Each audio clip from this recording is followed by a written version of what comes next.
Hello and welcome back to Pinstripe Pulse. The Yankees win the Arson Judge sweepstakes. We are feeling it today. Let's get into it. Arson Judge to the Giants.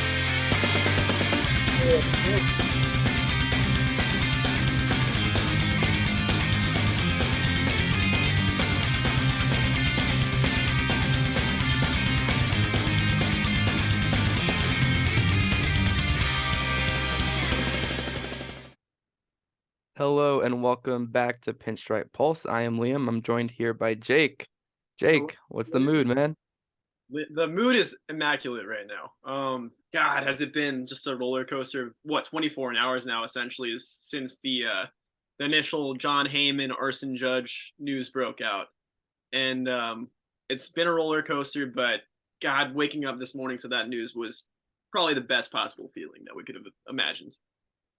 And if there's any silver lining about the whole Jon Heyman situation, and for those of you who aren't as deep into Yankees Twitter as Jake and I are, refreshing our feeds for the last few weeks, yesterday, which is we're recording this on Wednesday, December 7th.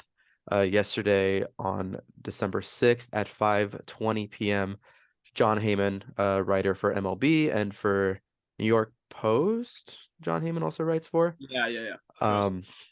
He tweeted hastily, quote unquote, Arson Judge seems to be headed to the Giants. And that's at Yankees Twitter ablaze. Fittingly, pun fully intended there. That was obviously a typo for Arson Judge. 7 minutes later, after we go through the full panic, heart sinking, terrible feeling, which I imagine a lot of Braves fans might have gone through last year with Freddie Freeman, their franchise player, leaving the organization. 7 minutes later, Heyman walks it back on Twitter. He says he apologizes. He says that nothing has been signed. And that seemed to be his call to the Giants to confirm, in which they knew nothing was confirmed. Right after that, we're feeling all the emotions, because I think a lot of Yankees fans are sitting there. One, they felt like Judge might be gone, and we're trying to wrestle with that reality. And then two, once Heyman walks it back, we're like, well, Heyman, I have my issues with Heyman reporting things too early. I have him blocked on Twitter. So I saw that tweet from screenshots, because I got really tired of him over the CBA negotiations. And also when he says, the Padres, Yankees, Phillies, and 13 mystery teams would like to sign Manny Machado. I'm kind of tired of him doing that. But we went through it. We went through the feelings of trying to rationalize, what does this Yankees team look without Judge? And Jake, what was your thought process over the last day, especially last night? What are the 7 stages of grief again, Tito? I think we all kind of fucking experienced that within the first 3 minutes of that tweet being leaked. Just the immediate denial, and then maybe a little bit of acceptance, just because we were already on the edge of our seats, because we heard all that uncertainty with, like, the Yankees didn't even know Judge was coming to San Diego for the winter meetings. Turned out that he was just coming to seal the deal, which is really cool move on his end. But once that happened, and then the fire was quickly extinguished because he had to walk that back, it kind of sent me into a state where I was like, I'm going to go to bed. I will keep my phone nearby. If we hear anything, we hear anything. But I feel like at this point, Michael Kay is already a little pessimistic. Everyone is a little pessimistic on the Yankees end, and there's a lot of uncertainty. It sounds like Booney doesn't even know what's happening. So I kind of went to bed with the notion that I would probably wake up to hear something I didn't want to hear. The exact opposite of that happened. At 9 a.m. or 8:30 a.m. this morning, we get the news that he signed on that 9-year, $360 million deal. And that is pretty much like the numbers that we had, written out from, like, within the last week or so, I'd say. $40 million a year straight up for 9 years sounds like a perfect deal for him. Yeah, and to give ourselves credit, we did our whole free agency episode, and we went by some of the Fangraphs predictions. And when we predicted Arson Judge back to the Yankees, which I think that was J Ray's easiest pick of the day in our podcast, go check that out. Episode number 3. We We give a whole outline of what we think the roster might look like for next year, what we could do. We bumped it up to 40 million a year. I think they were projected at 37.5. We settled on 8 years, 320. And he just got another year at 40 million, 9 years, 360. And it's a big contract. It's a lot for Yankees fans to wrestle with. My first feeling at the beginning of April when he got offered $210 million contract, 215. 13.5 or something like that. Yeah. So I thought that was hefty at the time. He went out and he had the best season ever. And I think what the insight that yesterday gave us with the Heyman tweet, with going through the stages of grief, I was full denial mode. I don't think I ever got out of denial mode until I got myself a little buzzed on hot chocolate whiskeys while watching the Yes Hot Stove show at around 7 o'clock. But the one thing that gave us was, if there's any introspection for Yankees fans, what does this team look like without Aaron Judge? What does this organization look like without Aaron Judge? We had dark times between Derek Jeter's last game in Pinstripes and the Baby Bombers debuts, Gary Sanchez, Aaron Judge at the end of 2016. That was not a fun Yankees team. No, I watched more Yankees baseball when I was 8 than I did for those 2 years, and I was fully a teenager with my own control over the TV. Yeah. Um, my friend who's a Red Sox fan texted me this morning. He said, "I hate this, but congratulations. I like seeing organizations retain their stars." Obviously, a sub to Fenway Sports Group, letting Mookie Betts go to the Dodgers a few years ago. But he said, I've been to the stadium a few times. I'd like to go see the rivalry at Yankee Stadium as well as in Fenway. There's 99 jerseys all over the ballpark. I'm a big jersey guy. Jake knows this. I wear this jersey every game we go to. I'm gonna finally invest in a new one. This is the majestic 2018 version. I'm gonna get me a Nike Judge jersey. I haven't worn it on this podcast because Judge wasn't a Yankee. And I hope to look back at this time. You'll see me wear a lot more jerseys. And know that was just a blip on the radar where I wasn't wearing my Yankee stuff because I didn't want to put Judge on my back until we knew. And he's back, man. And the fact that we had to reckon with what does his team look like without Judge, that money is big, but I think we all feel that he deserves it. This team needs him as he doesn't need this team, but he wants us. The rumor was that San Diego out of nowhere, which wasn't on our radar, they went 10 years, 400, which means I hope they spend big on another player. They're a really fun team. Maybe they're in on the shortstops. They've been in on Trey, Carlos Correa, apparently willing to move Tatis around. But imagine San Diego with Judge and us without Judge. It's a different league. Dude, Soto and Judge could have been hitting back to back. There's a reality where that was a thing. That lineup could be Tatis 1, Judge 2, Soto 3, Machado 4, or any sort of permutation there, which is crazy. And I really appreciate San Diego for not being the quote unquote big market. But that's where the Yankees, I think they knew Hal Steinbrenner was in Italy chartering this deal. I think they knew that they had to keep being the Yankees. All this stuff that we've heard about them losing a lot of money with COVID. I don't really have sympathy for the billionaire brand that is the New York Yankees, but losing some money relative to what the whole world went through, so I think they understood they have this money. Judge is an A+ brand. He's one of the faces of baseball. He is definitely the face of baseball in the New York metro area, and we need him back. Absolutely. And like the thing is, I don't know if you saw this, but I saw one report that said that the Yankees made 6 to 7 digits alone just from the last 2 weeks of the 61 home run chase, which is insane. Like that type of profit's not going to be brought in by any other player in the league, period. Yep. Because that type of record just doesn't happen every day, every season. This is the first time that anyone's come even remotely close to it in at least a decade. So even if he doesn't perform to that level every season, you're still getting 5 to 6 years of greatness. And then after that, everything that you get after that's still just a plus. Icing on. And we shouldn't expect Judge's season to happen again.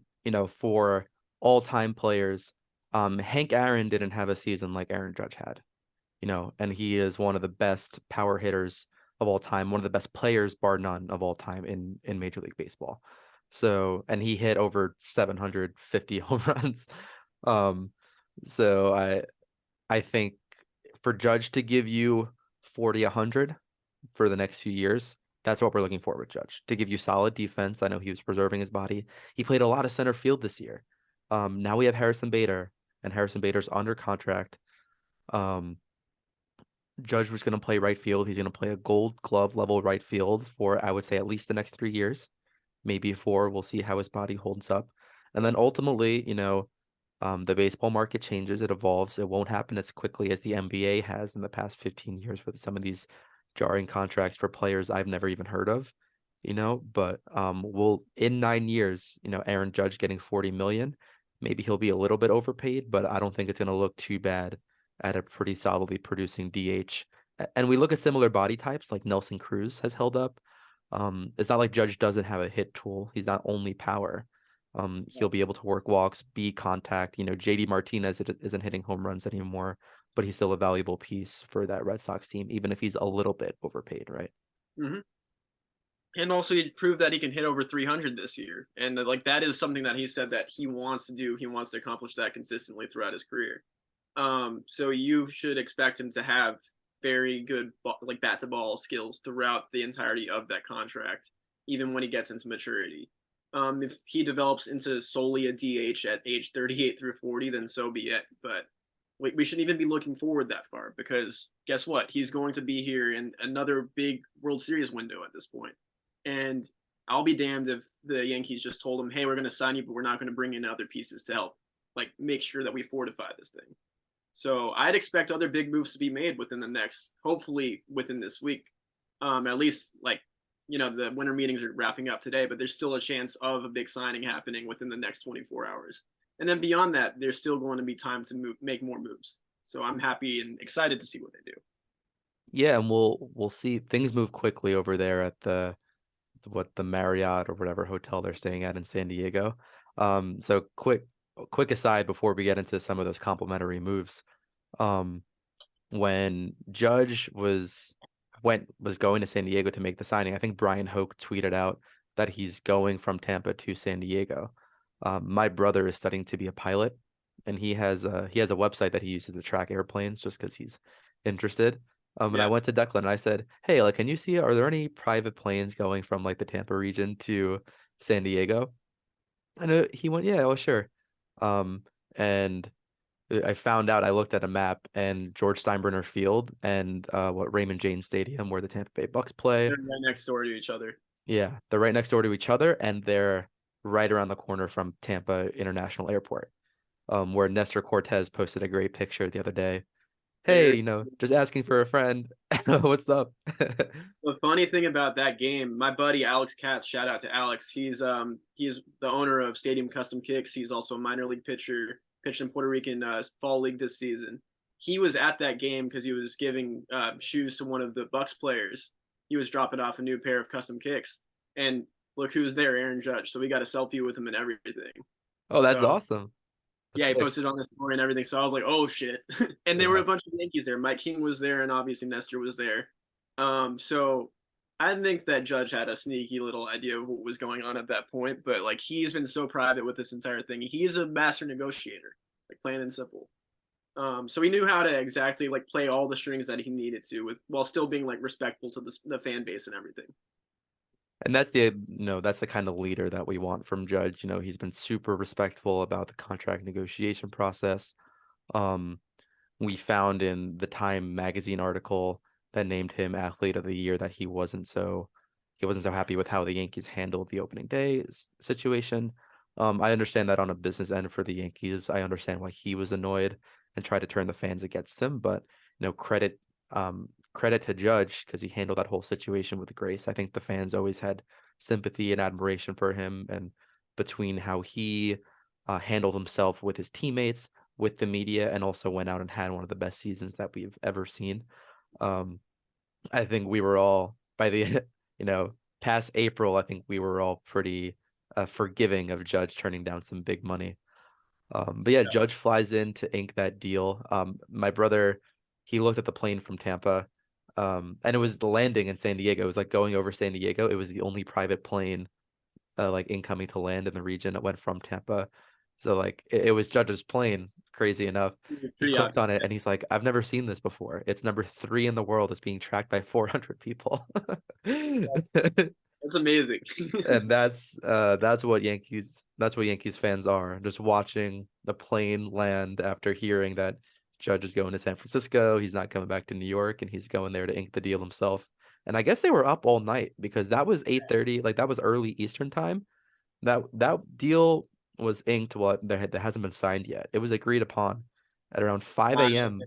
On Pacific time. Yeah, it's crazy. Yeah. Yeah, like most of the meet I go on to YouTube to see if there's any, a lot of our favorite baseball YouTubers or MLB Network are looking to do coverage. They're all asleep. Like Yeah, we were awake. They poor Lauren was on MLB Network and Harold Reynolds is there in like a beanie and yeah. like a jacket.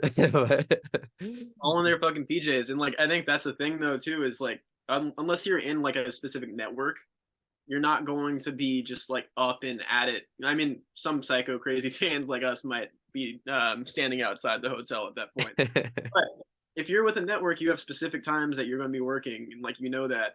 And unless you're with a network where you have someone like an insider telling you, "Hey, this is happening right now," how are you going to know? Like, 5 a.m. is like very select people wake up at that time, just are ready for news to break. Yeah. So I think that was a fun little thing to wake up to. It was the best way to start your morning, and I think they were very strategic with the way that they signed that deal, because they could have had it done before he even got on the plane last night, and then dropped it right before midnight Eastern time or Central or Pacific. But the way that they made it wait, it built that anticipation even more, which was just awesome to see. Yeah, and what that does too, I'm sure they're figuring out the kinks of the contract today, the specifics, because the Yankees haven't come out with it, Judge hasn't come out with it. But I think the numbers are there. It's just, the small details. But the Yankees have a day, right now it's 2:23 Pacific time. We're sitting here at about 5:30 Eastern time recording. There's still some time left in the meetings to compliment Judge with some of these stars. And some of the rumors that we've been hearing, Rodón, the left-handed pitcher who pissed who who pitched for San Francisco recently, which I think might be another blow to them. I don't know if they're gonna look to retain him. And a few other top arms. Jake, who do you think we should be going after now, the rest of this meetings and beyond? I am honing in on Rodón 100%. He is the arm that I want. I've wanted him for a minute now. His stuff is fantastic. I think he's a better, more polished version of Robbie Ray, even though he's only been good, like good for 2 seasons, just because he's pitched to 2 full seasons at this point. I think that he's young enough where he could be the lefty version of Garrett Cole. If you just look at his stuff, the way that he pitches, he's that power arm that he's just throwing it right down the dick every time, and he's trying to get you out. He challenges batters better than anyone. I think he's got the bulldog mentality that also is representative of Garrett Cole. And I think that they could be two very complementary pitchers of each other. And it's another lefty to complement Nestor as well. So you've got the finesse and then you've got the power. He is the guy I want. You're looking at probably 30 million a year for 6 years. I'm pretty sure he wants 6 at this point because he is young enough to get that, especially with DeGrom getting 5 years. Anything's a possibility at this point. And he's going to have other suitors, but from what I've heard from Scott Boras, it sounds like he used the analogy the Yankees are swimming in the affinity pool. And that is a very good sign for us because that means that they're actually deep in talks with him. So hopefully they can get that going. I think that if you miss out on him, you try to get like a Jesus Luzardo on the trade market. The Yankees are currently at 41 players on their active roster, so someone needs to move either way. So I'd expect at least 2 players to be traded away, whether that be a Glaber, whether that be a Domingo Herman, who I think should be on the trade ship if they're actually looking to upgrade their pitching. I think we're going to be seeing some pitching moves very soon. Yeah, and Fangraphs has him projected at 5 years, 135, which would be about 27 million per year. So I think Jake's right on it, with how the market is going. The Yankees to get him are going to need that extra year and that bump in AAV. So like a 6-year, 180, about 30 million per year there. The thing is with Rodón, and I think it needs to be complemented with moves, not only logistically, because once Judge is signed, that he's the 41st person on the 40 man, so Yeah. people will have to go. But also Rodón comes with the qualifying offer, which Yeah. means draft pick compensation would go to San Francisco if the Yankees were to sign him, as well as we went over the budget for the Yankees, and So Rodón would likely put us even with dumping Hicks. We have what do we have Donaldson's salary. yeah, our estimated payroll right now with the Judge signing is 250 million at this moment. Yeah. So if you add Rodón, that's 280 million probably Mhm. for 2023 payroll. Yeah. I would assume that they're trying to move Donaldson and like dump half of that contract, and then also move a Hicks or a Glaber, and that frees away another 25 million if you can. That's the best case scenario I see there. So I'm sure they're working diligently right now to get that done.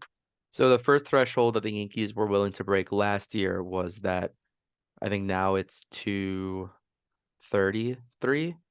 We're thinking they're going to sit in the 253 to 273 range, in which those players would get the salary above 253 gets taxed 50%. And then that's the first level of draft pick compensation. Then, you said we're sitting at 280 right now. If we sign Rodón, I think they're going to have to try and cut to under 273, unless Hal doesn't see an issue with it. But I think a Rodón type signing, any free agent with a qualifying offer, once you jump into that third threshold, now you're being taxed 75%. Anything above 273, it's extra draft picks, extra international money on top of the draft pick compensation that comes with the signing because of his qualifying offer. Yesterday, I think it was the K show. I was listening to some sports radio, and the Mets are just sitting in They're up there. 295, 300. Like, they're gonna get taxed 90% Yeah. going above, and I guess that is like the Coen tax, which is Like I know you're a billionaire, but shit. yeah. How billionaire is your billionaire? That being said, though, like I think that this is the offseason if they are going to spend big, if the Yankees are really going to spend big, which they already proven they're willing to go to 40 million a year for Judge, which I think needed to happen either way. Like we brought up scenarios of them potentially not having Judge back. And when you look back at it, there's really no world that makes too much sense without him there. Um, I think that was proof that Hal Steinbrenner, for the first time in his tenure, like without his father being in the picture, this was his first time where he actually said, "You know what? Screw it. I'm bringing out my big guns because I have just the same amount of capital as you all do."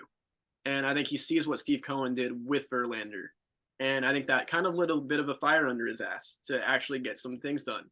I think I wouldn't be too surprised, honestly, if he said, "You know what? Screw the thresholds. I'm going over 280." Because he's already nearly there. And I think he's at the point too where like they've lost enough in the playoffs where he just wants that World Series ring. We were confident that he was going to get the Judge deal done before the postseason really wrapped up. But like we talked about it early on, like he said that he would do like move wind and water essentially to get that deal done. And I don't see him stopping here. So there's a chance they make a bunch of trades to make that happen and like they get to maybe 250 to 270, but I can see them going up to 300. It's not out of the realm of possibility at this point.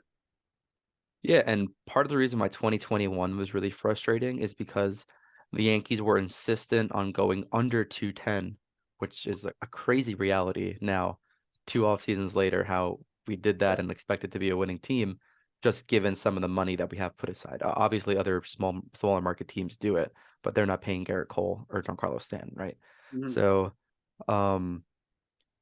but the justification to go under that 210, which in retrospect looks better now. I don't want to get into don't want to get into that, but it was to reset the penalties. But the resetting those penalties, because the more you break that salary tax threshold, the more you accrue penalty over time. So that was part of the reason why the Red Sox went to dump Mookie Betts. And I think the players union saw that in the last CBA, and they were avid about softening some of those penalties, because what we saw as a result of that was big market teams being out on Bryce Harper, Manny Machado, Garrett Cole, even, Yankees. Yeah, exactly. You know, these big teams like San Diego should thank these old rules because they were going out willing to spend. They didn't have a lot of money tied up yet. They went out and got Machado and they paid for Hosmer, and Yeah. Hosmer didn't come back to bite them. They've committed money to Tatis, potentially Juan Soto. We'll see where they get with him. But now with this new CBA, the players fought hard to loosen these penalties. And we saw that there was kind of infighting with the owners between the big market and the small market teams because the small market teams want the big markets to be penalized more for spending more so that way contracts are deflated.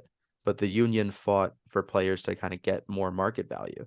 So now I think Hal is more willing to spend one because this is the window.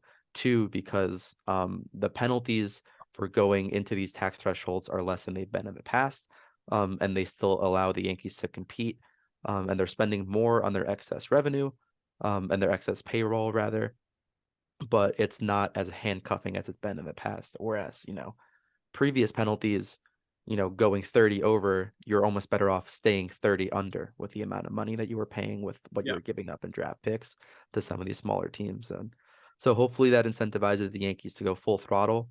Our window is now, the clock is ticking. It is Stanton in his prime, Judge in his prime, Cole in his prime for when we have good value on their contracts. Got And one then more some year of of the young Sevilla. kids. Yeah, one more year of Sevy, exactly. And some of the young contracts before they hit arbitration even to come up and contribute now. So if Volpe, Peraza, you know, we spoke in our last pod about Spencer Jones, Jason Dominguez, you know, those guys, if they can give you starting level or even all-star level contribution, they're going to get paid at max 15 million a year in their fifth, sixth years from now. This is our time to strike. Yeah, absolutely. And I mean, we haven't talked about it yet too on this episode, but left field is another place where there's obvious improvement needed.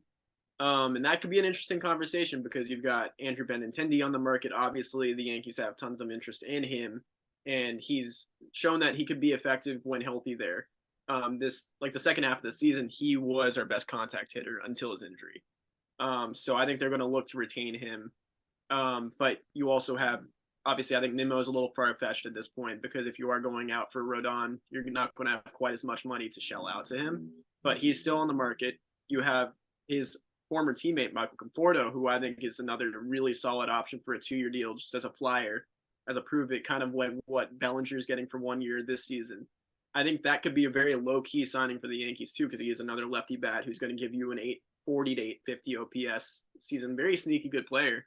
And obviously, like I think the one that both of us would really like, and J Ray as well, Brian Reynolds is out there. If you really want to go in, you've got this really good underrated prospect capital that is still very untapped. You've got a plethora of shortstops and middle infielders that can be moved.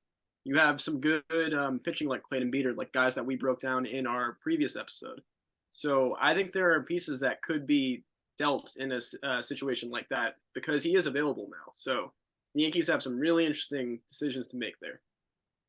Yeah, and for the Pirates, I mean, they won their first draft lottery yesterday at the winter meetings. Their window is not in Brian Reynolds' prime, right? So like we're looking at draft picks. Their early pieces are Key Brian Hayes and O'Neill Cruz, you know, who are on their team already debuting. They're honestly looking at 2, 3 years down the road to start being a competitive team again and building from their farm, which is getting it's not one of the strongest in baseball still yet, but it's getting promoted. So if they can take some of our top prospects in the farm while we're in our win now window and Yeah, give away Brian Reynolds, I think it's a win-win for both. Obviously, it's in the Pirates' interest when their agent comes out and Brian Reynolds says he wants to be traded, for them to say we're not fielding trades because you have to, otherwise the market deflates if you have to just say yeah. that you're comfortable not trading them. Gary Sanchez was our starting catcher going into the 2021 season or 2022. So it's the same deal. Like, I mean, you're never going to get a straight up answer when it comes to a lot of the GM talk going into the offseason. Yeah. So I'm not concerned about anything they say there. Like, they know that their best interest is to move them now. I will say I really appreciate this new CBA because I think it does promote, this balance between building your farm up and building these young prospects up because they do create either good future investments for your team or good capital to be traded on. and then it also at the same time encourages you to go out and make these free agent signings. So I think we're seeing a lot more traction this season than we did last season for that reason. And it's refreshing to have a winter meetings that actually means something. In 2018, go the last 5 years. In 2018, there was the whole collusion scandal where teams were refusing to pay players. In 2019, Cole got the contract, but then it was kind of crickets. 2020 pandemic year didn't happen. 2021, I don't think it happened last year either, did it? Because we were in the lockout. Oh, lockout. There we go. Yeah, from December 1st through March, it didn't happen. So we had our signing frenzy at the end of November. In November, and then we had like right when the lockout ended, there was another little mini frenzy. So like that kind of took precedent over what would have been an actual winter meetings. Yeah. So this is a good time for baseball, and the rules have changed. So teams are being more aggressive. Trades are happening. I still think it's wild that they serve alcohol at the winter meetings. So maybe John Heyman was on a little buzz when he made his typo. I'm also they're trying to emulate that same energy when Ted Williams and Babe Ruth almost got traded for each other or some shit like that. DiMaggio, I think it was that swap, right? Yeah, DiMaggio, Ted Williams sounds. God, I heard a story. I think Joe Torre might have been telling it, where the Yankees made a trade at like 2:30 a.m. and then they woke up and the Yankees were like, "Oh, we have to walk this back." And Torre, and I don't know if it was Cashman or Gene Michael. Yeah. Gene Michael, yeah. They went to the execs of the team they traded with and were like, we're not gonna sign this. We can't finalize this. And then the other execs were like, "What do you mean? We made that trade?" Like, yeah, 8 shots deep. Yeah. So we going back to the pitching conversation right now, our rotation is Cole, Nestor Sevi, good. Then we have Frankie Montas, Domingo Herman are projected. So I think we need one more. Yeah. Yeah. So we look at the pitching availability. Rodón Rodon's at the top of the list. Verlander gone. Tyler Anderson gone. Quintana gone. Martin Perez, he re-signed back with Texas, I believe, right? Yeah, 1 year. he accepted the qualifying knock. Oh, there we go. He was one of two players. Him and Jock Peterson were the only two. Yeah. Kershaw gone. Ross Stripling, who we said in our episode to sign Ross Stripling as one of our options, a good value option. Kluber still out there. Whatever. Bassett is still on the market. Walker's gone. Cueto, Tyone gone. So we're looking at DeGrom gone. I'm looking at by WAR from last year. That was the order I was going in. Okay, I gotcha. So we're looking who was best. Yeah. So we're looking at being available. We have Rodón, who's top, who's had those 2 years, Ross Stripling, and then we're going down a tier. Corey Kluber, Johnny Cueto at 37 years old, Noah Syndergaard, who knows what Noah. I think Noah is still on the market. He is, yeah, he's a free agent. And then like Zach Greinke, Kyle Gibson, Rich Hill, we're in that range. Gibson's gone too. I think Gibson is with the. Oh, he's with the Orioles, right? Orioles, yeah. He's that's a good signing for them. Like they're actually trying to do something, and like they have the young core to be competitive. So I'm full for that. But there's an obvious tier shift here. So there's one more pitcher that isn't in there because he didn't play in the MLB last season. That's Kodai Senga. In my opinion, I think he's the second best pitcher behind Rodón right now. That's just the free agent market. Yeah. I think that would be a really good move. He's a proven pitcher at a top level. Go back and look at Kodai's 2017 World Baseball Classic, and we'll see. I know that he won't. It would have been kind of cool if the World Baseball Classic timed up like the World Cup did. But because it's like in spring training, and I think he was listed a few days ago. So there's the way that the international rules work for free agent listings is that from Japan, once you're listed, you have 30 days to sign. So he's actually there's an exemption for him. Oh, really? It is, but yeah, it's something with service time or something along those lines. But he's got an infinite window. Oh, that's really cool. I didn't know that. I assumed it was the standard 30-day. Yoshida has that 30 days, but Yoshida has a 30-day. Gotcha. Yeah. So that's like a whole nother thing to take into account there. Interesting. So then he could use the Classic to play himself into a contract in March potentially. Yes. Interesting. That's which I really hope it interesting. doesn't get to that point. I hope it doesn't get to that point either. Yeah. Yeah, because he's going to be good for Team Japan. Like Team Japan is always really good. I'm excited to see Shohei play for Japan as well. Their games are always at like 5 a.m. If he's still on the market, then I'm going to be watching those games. But his value is going to go up. I mean, I'm a huge soccer fan. Um, and I'm a huge fan of FC Barcelona, and we're looking for a defensive midfield replacement for the aging Sergio Busquets. Yeah. And there's a young guy, Enzo Fernandez. He's an Argentinian. He plays for Benfica in Portugal. His market value around 20 million, 25 million to sign as a transfer.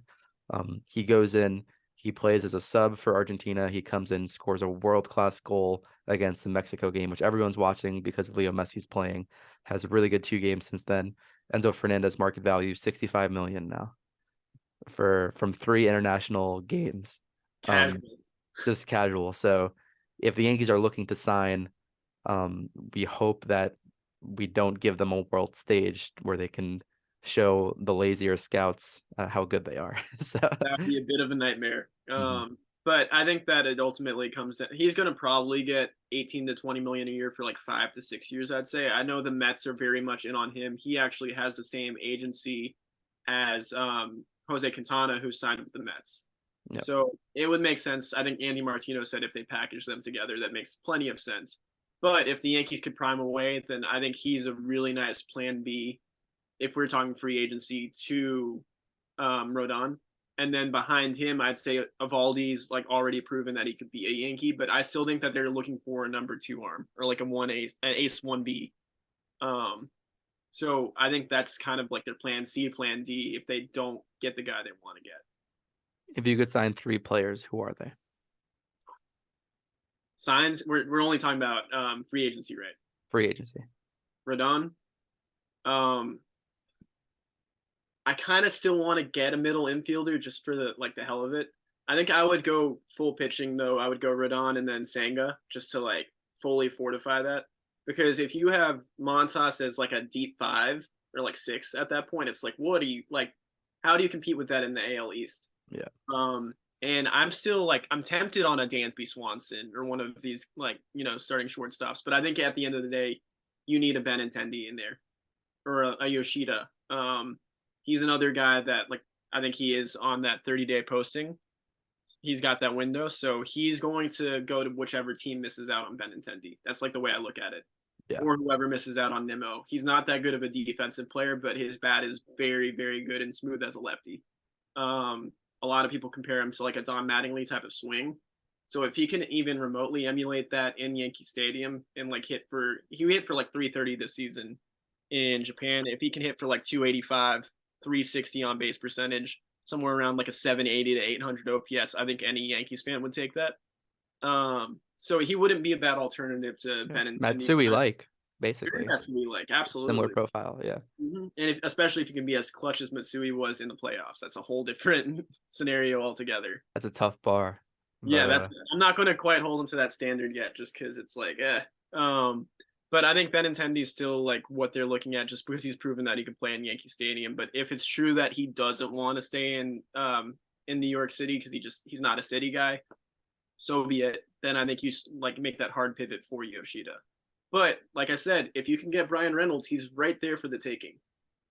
So I think that it's worth giving up that prospect capital for a guy like that. yeah, I'm kind of with you. I think I'd be more avid on Yoshida had we not gotten Judge back, just because he gets that, that home run capability. But now I'm looking at our lineup, and especially with DJ's injury, I think Benintendi is my preference just Yeah. for that top of the lineup presence. But yeah, Benny, he was a Red Sox guy. He's never been a big city person, so if he doesn't want to sign back, I don't blame him. But I do think the glove and the contact bat is really alluring, especially someone proven at a major league level. Yoshida looks really good, but you can't assume that a new culture, new language, that's a lot for a big time player, especially when they're not a prospect at like an established pro who isn't going to have any minor league time. Yeah. You can't assume they're going to transfer over well. Matsui was a revelation in how well he was, but there's been plenty of Japanese and Korean league flops. So I think Benintendi is the lower ceiling, higher floor, which is good for the win now team. I'm also on Rodón and probably Russ Stripling. If I we mean, can, like, I yeah. think that you get Rodon first, and then you get Stripling right after him, and like that Mhm. completely evens out the rotation. And If then we miss Rodón, full yeah, Senga. full Senga, absolutely. And like it still gives you the flexibility to move Herman and even a Clark Schmidt and like Debbie Garcia. There's a few guys that are on the fringe of being Yankee starters that I don't quite see it happening. So if you have an opportunity to move him, by all means do it. Yep. Actually, did you see so like a little bit of news on DJ? Hmm. Apparently he's looking really good and he's running right now and he's taking grounders. And Aaron Boone is very hopeful and he looks like he's not going to need surgery. So there's a very good chance he is ready for the season to start. If not April, he'll be ready by May without surgery. I think that makes it a little bit easier to move Gleyber Torres, which is what our original plan was. So if that's the case, I would prefer to have a surplus of middle infielders just for the sake of moving one off the roster at this point, rather Yeah. than just having to rely on Gleyber to be there for second base because we don't have a reliable DJ. That's a good twist. I forgot about that completely. But that's really good to hear from DJ. So that's potentially opening day if they're really conservative. But the main thing is that at this point, surgery would kick him past for at least a month, I would say. So if he doesn't need surgery and he actually looks good, um, and we'll see where that gets, then that's an ideal situation. Also a murmur I heard from winter meetings, Jake Storiale of Talking Yanks. He mentioned on, I think it was Talking Yanks or on Wake and Jake or whatever he was. I heard a clip. He said that the murmurs are on Anthony Volpe. They want about 200 plate appearances from him at AAA. So that's about 6 weeks of everyday games, 6 to 8 weeks. So we could see Volpe maybe as a June call up, late May call up, kind of like when Trout came up in his rookie year, it was like a late May. Mm, And then he was the rookie of the year within 3 weeks. But so maybe we'll get that from Volpe. shit, man. I mean, either way, we're going to end up with at least Peraza on this roster and probably in the starting rotation or Yeah. starting lineup to start the season. Fangraphs roster resource has DJ. Sorry, no, DJ's on the bench. Glaber's at second. Peraza starting at short. Donaldson still at third. Then IKF and DJ both on the bench. So again, that's four middle infielders for two positions. I feel so mean, but I don't see Glaber starting the season with this team for whatever reason. I can't get myself on board with that. Like I if they make the moves that we want them to make and they don't move him, then that's fine. Like I'll be content with it. But I just don't see him if DJ LeMahieu is fully healthy and they have brought in a Nimmo or they brought in whatever left fielder they bring in Benintendi, especially with Brian Reynolds. I don't see him being on this roster because they're already going to have IKF on the bench, assuming that IKF isn't the one that's moved. That could always happen. But if they're trying to truly shed salary, the best way to do that is move a $10 million contract. Yeah, that's my thing. I think the equation really is Peraza and or Volpe at major league minimum Yeah. or Glaber plus 10 million. I don't think Glaber is 10, there's what that would be $9 million better Mm-hmm. than what one of those minor league players gives you. I think it's going to be comparable production. So given the salary cut, or if Hal just wants to hoard, by all Mm-hmm. means. But if we're going to be looking at a budget, I think Glaber is a budget option to go because we have the surplus. Or the problem is I don't think Glaber is an effective piece if you bench him or if he's in trade talks. We got into the mental space of Glaber, so Yeah. I think you either start him or he's not on the team if you're gonna use him of value. And I think you're better off value wise him not being on the team anymore, as much as that hurts to say. Yeah, like he's definitely gotten more mature within the last year. Just like I think becoming a dad has very much so like grounded him. And we did see his numbers spike back up. He has shown improvements, but like still at the end of the day, I would much rather see Volpe playing second base over him any day of the week. Um, and I just don't see him fitting in the not so immediate future within the next 3, 4, 5 years of this Yankees window with Judge at the helm. I just don't see him being the guy at second base to hold it down. So I think it's just kind of a waste of time keeping him there. I think one more move that we have to talk about, who we haven't brought up yet, is Tommy Kahnle. Yep. That's a big one. So we all remember Tommy from the what was it, 2017 acquisition with him and David Robertson, and we did predict D-Rob coming in, but I don't think we had Kahnle on the roster that we brought up. Or We floated him. We didn't pick him. well, the Yankees sure did. Yeah. 2 years, 11.5 million. And this is guy, he only made what, 10 appearances, 11 appearances this season because he was coming back from TJ. He was on the Dodgers roster, came back. His changeup looks just as dominant as did like when he first came with the Yankees. He's been in the system for a minute. He's very familiar with the team. He's got a really good clubhouse just demeanor. He just seems like the friendliest dude in the world, and he is kind of like that golden retriever personality that every team needs in their pen. So I think he's going to be another spark plug, just a lot like how Harrison Bader came in late in the season for us this season. This is a guy I love this deal because it's not crazy with the numbers or anything like that. It's about what, 5.75 million a year. So that's a lot better than trying to get Kahnle Jensen for 32 million for 2 years.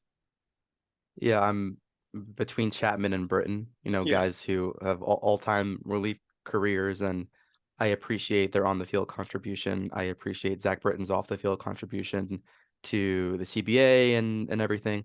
But I'm kind of off that big money for relievers. Especially, we had David Robertson 1 year, 5 million. Now we get Tommy Kahnle just over that, a guy who's a massive clubhouse presence. He's like the high velo play is high spin. He's a great glue guy for the locker room. I was eating up all those video compilations. In the 2020 spring training before COVID hit, MLB was really increasing their player interaction. So they were miking up players in practices and in games a lot more.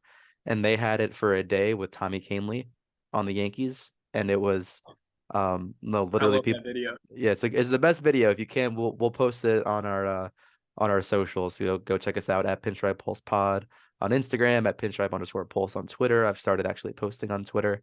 So we'll go post that in the next few days. But Kahnle, people are literally asking him, "Oh, I'm surprised the mic isn't peaking." You're actually getting some because he's just yelling all the time. I know he's big into fantasy football, R2C2. I've heard him go on, and Maben loved him, CC loved him and stuff.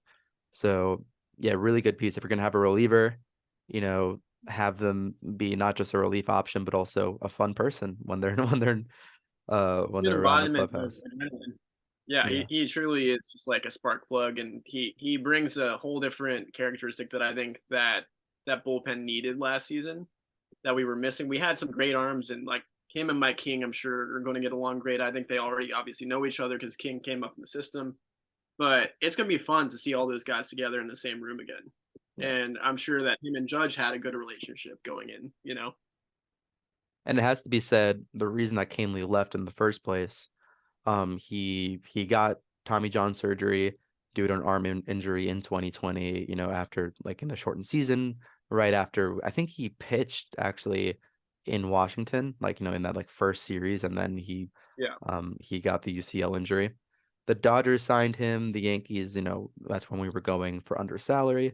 So he rehabbed with the Dodgers. He came back in the second half of last year, and he looked really good for the Dodgers, as it seemed every reliever does. He had a big, I forget what game it was, but he had a big outing against the Padres, ultimately in the NLDS that the Dodgers lost to the Padres, where he got out of a big situation, middle of the order, beating Machado and Soto. I think he might have struck both of them out, or he got both of them out. Something like that. Yeah. So, recovering from the Tommy John, obviously it has to be said he's not going to necessarily be the same exact pitcher because his arm is different. But he looked really good. He looked like himself. So between the energy and the pitching value, I think that's a great option. 1 year, less than 6 million. I'll take that as our relief free agent signing. And right now we have 7 arms in the bullpen returning. That's a really good spot to be in for a major league club. And I don't think that even includes guys who are technically up and down with options like Marinaccio.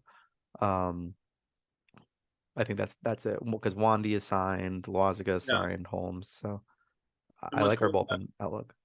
what's cool about Tommy too is that he has such a good changeup that he's a great lefty specialist if you want to use him in that department. he's not just going to be like pigeon-toed to being a righty specialist or anything like that. He's going to see both lefties and righties. He's pretty much the righty equivalent of what Wandy has been for us, you know. So I'm super excited to see him back in the fold. Yeah, one of those pitches in the Soto at bat, I remember he beat Soto with like a dirty like changeup, I think it was on the hip. It had arm side run. Yeah, So he is tough for lefties. So he's not going to be specifically a right on right.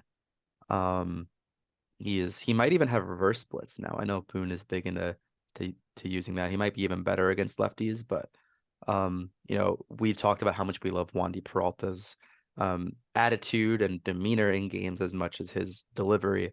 I think Kahnle gives you that even, tenfold, even more. their tandem is going to be so fun. Yeah. They're both like head cases in the best way. Yeah. All right. Well, welcome back, Aaron Judge. I know we didn't talk about him for the last half hour.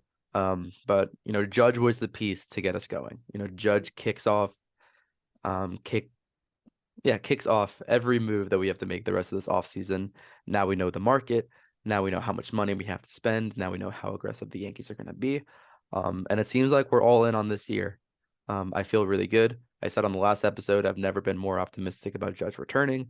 That changed for about 6 hours that I was awake last night when I was deep in my thoughts and in my drink. But today's been a good day. I've been wearing my jersey at work. And getting all the comments, people congratulating me like it's my birthday or like I did something. So we're happy to have Aaron Judge back. I imagine he'll be unveiled as captain soon, maybe after he returns from his Hawaiian vacation and Hal gets back from Italy. Yeah. But I hope to see that. I think every teammate is happy, every Yankees fan is happy right now. And talk to me in 9 years. Hopefully we're talking about an Aaron Judge Hall of Fame career, jersey retirement, and not being crazy upset about how he's clogging up our DH spot, but who knows? He and Juan Soto will be both like DHing for us. So it'll be like a 10th batter added. A 20, 30, whatever it is, Yeah. 2032. Instead of changing the shift, we're just going to play permanently with 4 outfielders. They can do the DH, EH like we do it. Yeah. I love it. Yeah, save the bodies, play more of the stars. Yeah, honestly, that could be a 15-year down the road compromise. Hey. Yeah. If you want players to play more, allow more players to not play the field. Extra 100 ABs a season. Yeah, wouldn't mind it. Yeah. All right, Jake, this has been good. Welcome back, Aaron Judge. That's our offseason kicking off. So we'll be going over a lot of the big signings coming up. If we can get them soon, hopefully they get done before Christmas. We'll go over some other episodes that we got planned coming up in the next few weeks. Really quick news from Max Goodman. The Yankees lost 8 prospects, 7 arms in the Rule 5 draft. Wow, 7 arms? 7 arms, yeah. Any names there? Let's see. This just came out 3 minutes ago. Yes, we got names: Zach Green, Alfred Vega, Ryan Miller, Yon Castro, Denny Larondo, Wilking Rodriguez, Nelson Alvarez, and then Oliver Dunn.